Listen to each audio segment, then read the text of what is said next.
Hello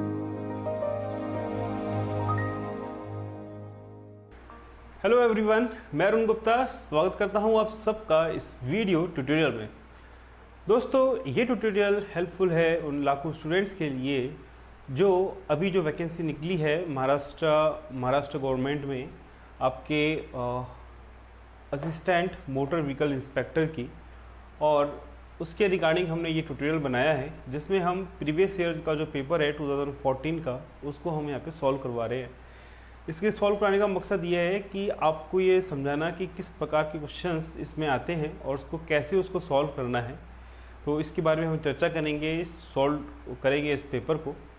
और यहाँ आपको करना ये है कि जो भी क्वेश्चंस मैं लिख रहा हूँ, बता रहा हूँ, तो वीडियो पॉज करके एक बार आप उसको खुद सॉल्व करने की कोशिश कीजिए।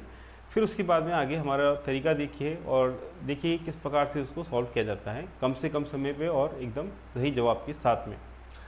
तो दोस्तों, आगे बढ़ने से पहले इस पेपर को सॉल्व कराने का हमारा जो पहला पार्ट 1 है, उससे पहले मैं आपको बताना चाहूँगा कि हमारी कंपनी थ्योरी टू प्रैक्टिकल जो वीडियो लेक्चर्स और बुक्स पब्लिश करती है फॉर वेरियस कॉम्पिटिटिव एग्ज़ाम्स, और ख़ासकर जो ये आपका एग्ज़ाम है MPSC AMVI के लिए एक बहुत ही इम्पोर्टेंट हमारे पास में वीडियो लेक्चर्स है, स्टडी नोट्स हैं।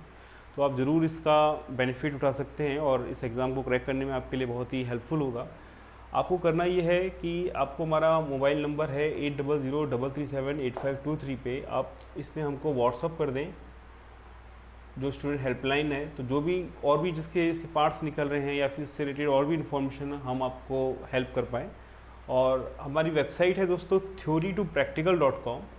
और आपको करना क्या है कि आपका नाम, एग्ज़ाम और सिटी, मान लीजिए आपका नाम आशीष है और आपका एग्ज़ाम है ये अपना AMVI और आपकी सिटी है नागपुर। तो ये तीनों इन्फॉर्मेशन आप हमको भेजिए, तो इस एग्ज़ाम से रिलेटेड जो भी हम आपकी हेल्प कर सकें तो हम जरूर करेंगे।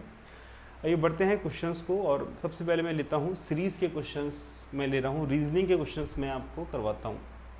तो दोस्तों, रीजनिंग का क्वेश्चन है मेरा। सबसे पहले आप देखिए, a boy walks from his home to school at 6 kilometre per hour. He walks back at a speed of 2 km per hour and his average speed is, and we have given 4 option। इसमें कहा गया है कि एक लड़का है जो अपने घर से विद्यालय की तरफ जाता है 6 किलोमीटर पर आवर की स्पीड में, और वो लौटते वक्त उसकी स्पीड रहती है 2 किलोमीटर पर आवर, और हमको इसकी औसत गति बतानी है। दोस्तों, ये क्वेश्चन स्टूडेंट्स में काफ़ी कन्फ्यूज़न होता है इस क्वेश्चन को लेके। तो उसका कारण ये रहता है कि मैथ्स की डेफिनेशन के अनुसार चलेंगे तो एवरेज करने के लिए क्या करते हैं स्टूडेंट्स जनरली, वो 6 ये है और 2 ये है, ठीक है। 6 + 2 कर देंगे यानी कि 8 हो जाएगा, और उसका एवरेज निकालेंगे डिवाइड बाय 2 से, तो वो आता है आपका 4। 6 + 2 डिवाइडेड बाय 6 + 2 डिवाइडेड बाय 2 करेंगे तो आता है 4, और विकल्प थर्ड में टिक करके आ जाएंगे। पर दोस्तों, जैसे मैंने आपको, मेरी वीडियो लेक्चर है स्पीड एंड डिस्टेंस की, स्पीड एंड डिस्टेंस की जो मेरी वीडियो लेक्चर पार्ट 3 में मैंने आपको क्लियरली बताया है, तो ऐसी गलती आपको नहीं करनी है। और जो औसत गति या एवरेज स्पीड का यहाँ पे जो कॉन्सेप्ट है वो ये है कि एवरेज स्पीड जो है आपकी total distance divided by total time होती है। एवरेज स्पीड क्या होती है दोस्तों? आपकी एवरेज स्पीड होती है आपकी टोटल डिस्टेंस, कुल दूरी, डिवाइडेड बाय टोटल टाइम, ठीक है। अब आप ये समझिए इसको, जैसे मैंने आपको बताया था स्पीड डिस्टेंस कुंडली मेथड बताया था, DT है और ये है V, ठीक है। अब वो जो है घर से अपने हाउस से स्कूल गया और स्कूल से हाउस गया। ये मैं समझाने के लिए आपको इतना बता रहा हूँ, अदरवाइज़ आपको एकदम जल्दी जल्दी इसको सवाल को हल करना है और एक कुंडली और सिस्टम मन में बनाना है। तो मान लीजिए उसकी जो दूरी है वो D है, ठीक है। वापस लौटते समय भी दूरी सेम ही है, D है। अब यहाँ पे जो वेलोसिटी है वो है 6 और यहाँ पे जो वेलोसिटी है वो है 2। अब मैं ये कर रहा हूँ इसमें कि टोटल डिस्टेंस से मेरे को मतलब है और टोटल टाइम से मुझको मतलब है, ठीक है। तो टोटल डिस्टेंस कितना हो गया? D और D यानी कि 2D हो गया। और टोटल टाइम कितना हो गया दोस्तों? जैसे मैंने आपको बताया था स्पीड डिस्टेंस कुंडली में ऊपर से नीचे को अपन भाग देंगे, तो ये है आपका D/6 और ये आपका है D/2। तो इसको मैं यहाँ पे लिखूंगा D/6 divided by plus D/2 यहाँ लिखूंगा। तो यहाँ 6 D और D आपस में सब कैंसिल हो जाएगा। 6 को मैं एलसीएम लूंगा तो 2 ऊपर और 6 ऊपर गया, और ये हो जाएगा कितना 1, और ये हो जाएगा आपका 3, यानी कि 12 डिवाइडेड बाई 4, यानी कि कितना हो गया उत्तर 3। तो उत्तर आपका 4 नहीं है उत्तर, सही उत्तर जो है वो आपका 3 है, जो कि ऑप्शन 2 है। तो स्पीड डिस्टेंस की जो मेरी वीडियो लेक्चर है आप उसको ज़रूर देख लीजिए, जिससे कि इस टाइप के क्वेश्चंस अगर आते हैं तो आप ज़रूर कर पाए इसको। और अब मैं बढ़ता हूँ दोस्तों आगे, ये रीजनिंग का क्वेश्चन है और ये जो हमारी वीडियो है सीरीज़ की, तो जिन्होंने हमारा कोर्स लिया हुआ है तो उन्होंने ज़रूर इसको पढ़ा होगा, तो इस सवाल को आप आसानी से इसको लगा पाएंगे। तो इसमें हमको एक सीरीज़ दे रखी है दोस्तों, और आगे क्या है वो हमको बताना है। तो इसमें देखिए दोस्तों क्या है कि 5 लिखा है यहाँ पर, 9 लिखा है यहाँ पर, 17 लिखा है यहाँ पर, 29 लिखा है यहाँ पर, 45 लिखा है यहाँ पर। एक बार इसको आप खुद पॉज करें वीडियो को और खुद से सॉल्व करने की कोशिश करें। और देखिए बहुत ही आसान सवाल है, अब मैं बताता हूँ आपको। 5 और 9 के बीच में अंतर कितना है दोस्तों? 4। 9 और 17 के बीच में अंतर है 8। 17 और इसके बीच में कितना अंतर है दोस्तों? 12। और 29 और आपका 45 के बीच में आपका अंतर है 16 का अंतर है, ठीक है। तो यहाँ पे सीरीज क्या बन रही है? 4, उसके बाद 8, उसके बाद 12, मतलब उसकी टेबल बन रही है। तो ये 16, फिर यहाँ पे क्या आएगा? 20 का अंतर आएगा, और 45 और 20 अपन जोड़ेंगे तो कितना आ जाएगा दोस्तों? 65 आ जाएगा। तो 65 इसमें यहाँ आप देख पा रहे हैं जो है हमारा सही विकल्प। तो ये सीरीज वाला जो हमने वीडियो कराई है आपको, उसको आप जरूर रेफर करें। और आगे मैं बढ़ता हूँ, आपको 68 क्वेश्चन पे ले जाता हूँ। ये भी हमारा AMVI प्रीवियस ईयर में आया हुआ है। तो इसमें क्वेश्चन इस प्रकार से है कि 1 litre of water is evaporated from 7 litre of sea water containing 4% salt, the percentage of salt remaining हमको बताना है, और हमको यहाँ पे 4 विकल्प दे रखे हैं। तो दोस्तों ऐसा क्वेश्चन जो है आपको किस प्रकार से सॉल्व करना है, तो हमारी जो पुस्तक है कुंडली गणित वॉल्यूम 1, इसमें मैंने आपको कराया है परसेंटेज चैप्टर में, तो इसको भी आप जरूर रेफर करें। और जो हमारी वीडियो लेक्चर है थ्योरी टू प्रैक्टिकल की ऑन परसेंटेज, उसको आप जरूर रेफर करें। तो इसमें हमने बताया है कि दोस्तों कुंडली मेथड से इसको हम सॉल्व करेंगे, कैसे करेंगे वो मैं भी आपको बताता हूँ। फिलहाल आप इस वीडियो को पॉज करें और खुद के द्वारा लगे हुआ इस समय जो आप मेथड कर पा रहे, नहीं कर पा रहे और कितना समय लगा रहे, एक बार उसको नोट कर लीजिए। फिर आप जो हमारा तरीका है कुंडली मेथड, उसको आप रेफर कीजिए। दोस्तों इस सवाल में क्या करना है कि अपन को ज़्यादा दिमाग ना लगाते हुए एक कुंडली, जैसे मैंने आपको बताया था, वो बनानी है। क्वेश्चन को पढ़ते जाना है, वैल्यूज़ को लिखते जाना है, आपका आंसर जो है वो आना ही आना है।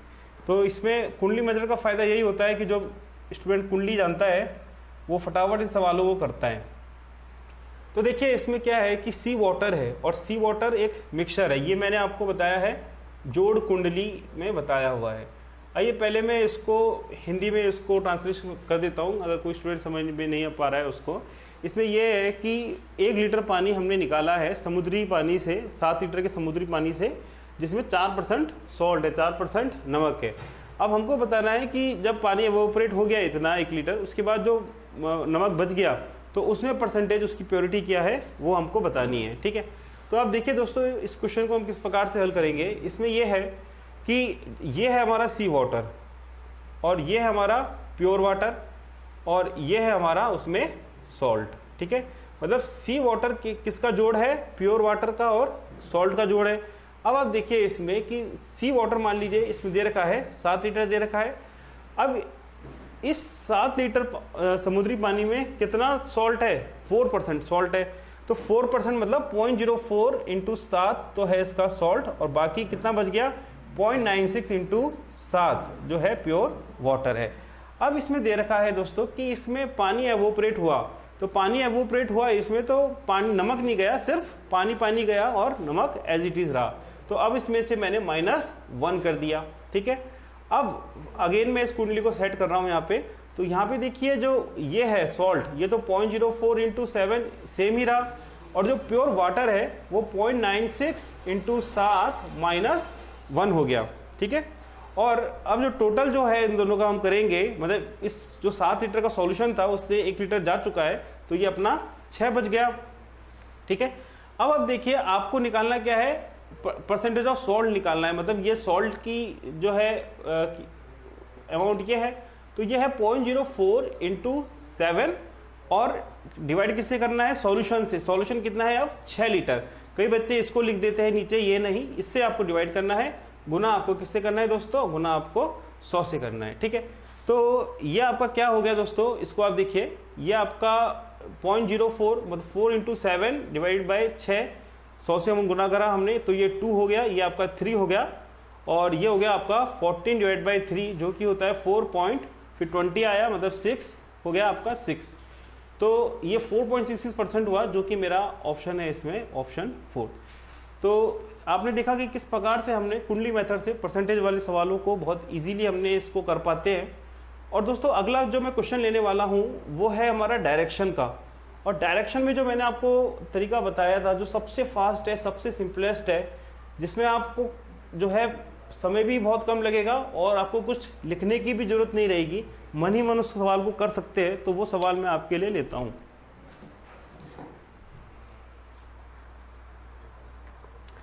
तो ये मेरे पास में मेरे मोबाइल में है क्वेश्चन, उसी से मैं आपको इसको डिक्टेट करा देता हूँ। इसमें दोस्तों देखो क्वेश्चन ये है कि a man walks 30 metre towards west. एक व्यक्ति 30 मीटर चलता है वेस्ट डायरेक्शन में, ठीक है, पश्चिम दिशा में चलता है। Then turning to his right, उसके बाद वो राइट लेता है और अब वो कितना वॉक करता है, 30 मीटर्स वॉक करता है। उसके बाद में लिखा है वो अब लेफ्ट लेता है और कितना वॉक करता है, 20 मीटर वॉक करता है।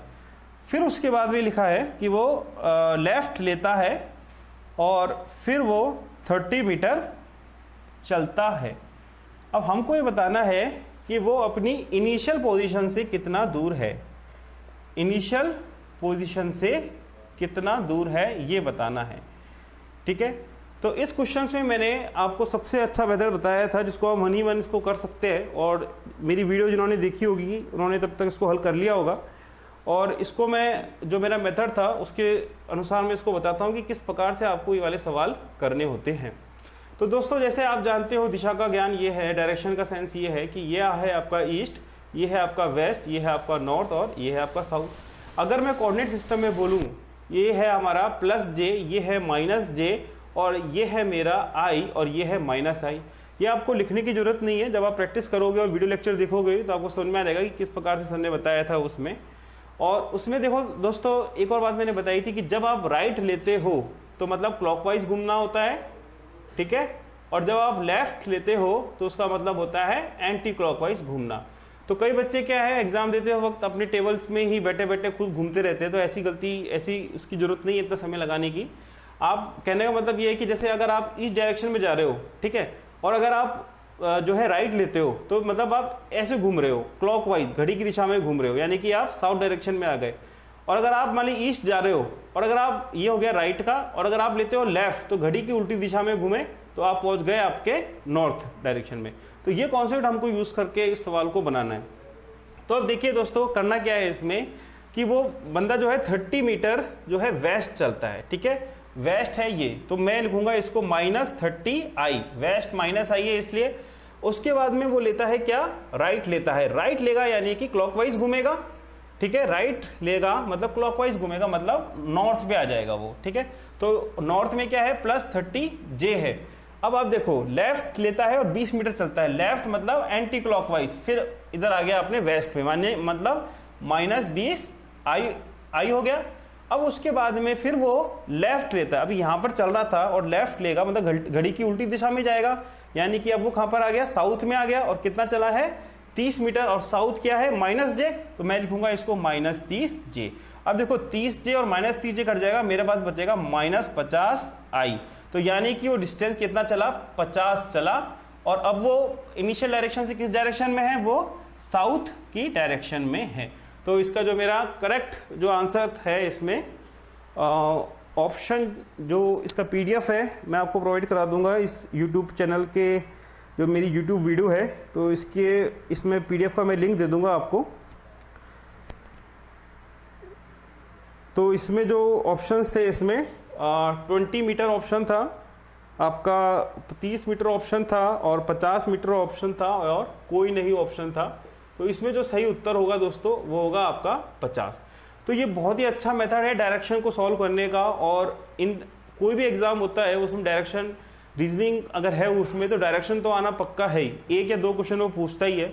और जो डायरेक्शन की जो हमारी वीडियोस है थ्योरी टू प्रैक्टिकल के, उसको आप देखोगे तो उसमें बेस्ट मेथड बता रखा है कि किस प्रकार से आपको विदाउट पेन और विदाउट ज़्यादा दिमाग लगाते हुए, ज़्यादा समय लगाते हुए इसको सॉल्व करना है। ये मैंने आपको समझाने के लिए किया, बट जिन स्टूडेंट्स ने मेरा वीडियो देखा है तो जैसे मैंने उसमें आपको सख्त बताया था कि आपको ये सारे सवाल मन ही मन करने हैं और फटाफट विद इन 5 सेकेंड करने हैं, क्योंकि एग्जाम में टाइम बहुत कम होता है। ये मेरा पार्ट 1 है इस वीडियो लेक्चर का। पार्ट 2 मैं अभी बना रहा हूँ, तो वो पार्ट 2 भी आप इसका जल्द देख लीजिए।